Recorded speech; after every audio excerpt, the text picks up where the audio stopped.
Statements by committee members who reiterate the science that you have referred to? Well, what we know unequivocally, because it was narrowed down to the level of isotopes, that there is a direct relationship between lead ammunition and toxic poisoning of condors.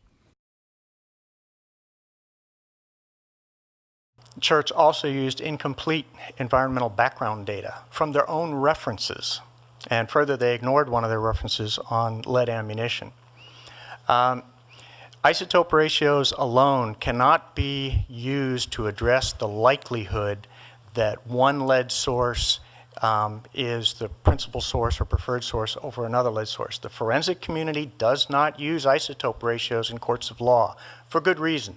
It can only be used to exclude and say they didn't come from the same lead source. But there's so many lead sources that have the same isotope ratio that you can't use it in a court of law.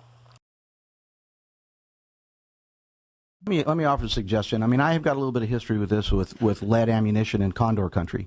The Fish and Game Commission can be politicized to such an extent that the environment there is toxic, and that commissioners are oftentimes intimidated and are unable to fully express their opinion.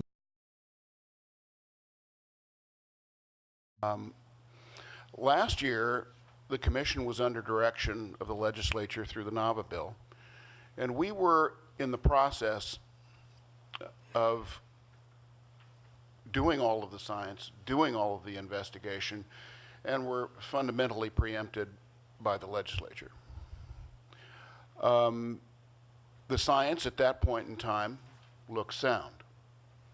I was persuaded at that point in time to do what I believe is the right thing in accordance with what Commissioner Sutton has said in terms of the philosophy.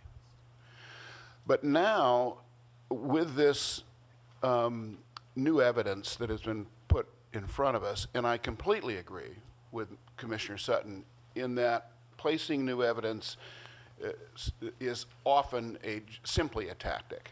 I'm not certain if I detect that this time, the extent to which, obviously, Commissioner Sutton does. I don't disagree with him getting there, but I just am not there. So I detect that there is a distinct possibility that what we were presented with last time was pseudoscience and quite a bit of ideology. And both of those are anathema to proper decision making in the public process.